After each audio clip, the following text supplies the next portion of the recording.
হে মানুষ, হে মুসলিম উম্মাহ, তুমি তোমার রবের দিকে ফিরে আসো। দেখো তোমার রব আল্লাহ সুবহানাহু তাআলা কত মায়া, কত দরদ ভরা ভঙ্গিতে তোমাকে লক্ষ্য করে বলতেছেন, ইয়া আইয়ুহাল ইনসান, হে মানুষ, মা গর্রকা বিরব্বিকাল কারীম। কোন জিনিস তোমাকে তোমার প্রতিপালক সম্পর্কে উদাসীন করে রেখেছে?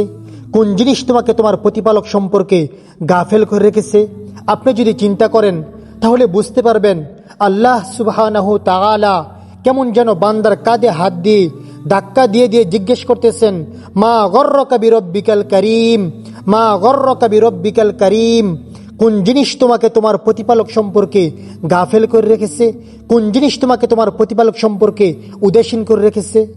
হে মুসলিম উম্মাহ, যে রব আমাদেরকে সৃষ্টি করেছেন, আমাদের লালন পালন করতেছেন, আমাদের জীবনের প্রতিটি আশা আকাঙ্ক্ষা পূরণ করতেছেন, সেই রব সম্পর্কে কিভাবে আমরা গাফেল হয়ে থাকি? সেই রব সম্পর্কে কিভাবে আমরা গাফেল হয়ে থাকি? আপনারা নিশ্চিত মনে রাখেন, অচিরেই এমন একদিন আসবে যেদিন আমরা আফসোস করে করে বলবো, হে আমাদের রব, হে আমাদের প্রতিপালক, আপনি আমাদের আরেকটিবার সুযোগ দিন। আমরা পূর্বে যেই সমস্ত কাজ করেছি সেগুলো আর কখনোই করব না। আল্লাহ সুবহানাহু তাআলা তখন দ্ব্যর্থহীনভাবে বলে দিবেন, কাল্লা, কখনো নয়। আওয়ালাম নুআম্মিরুকুম, আওয়ালাম নুআম্মিরুকুম মা ইয়াতাযাক্কারু ফীহি মান তাযাক্কারা ওয়া জাআকুমুন নাযীর ফাযূকু ফামা লিয-যালিমিনা মিন নাসীর। আল্লাহ তাআলা বলে দিবেন, আমি কি তোমাকে এতটুকু জীবন দেইনি? আমি কি তোমাকে সুদীর্ঘ জীবন দেইনি?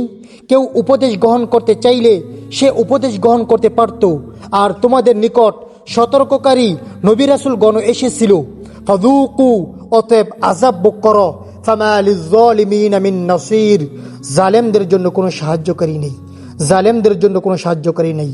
আসুন আল্লাহ সুবহানাহু তাআলার ওই কথা থেকে বাঁচার জন্য আমরা আল্লাহ তাআলার দিকে ফিরে আসি, আল্লাহ তাআলার দিকে ফিরে আসি।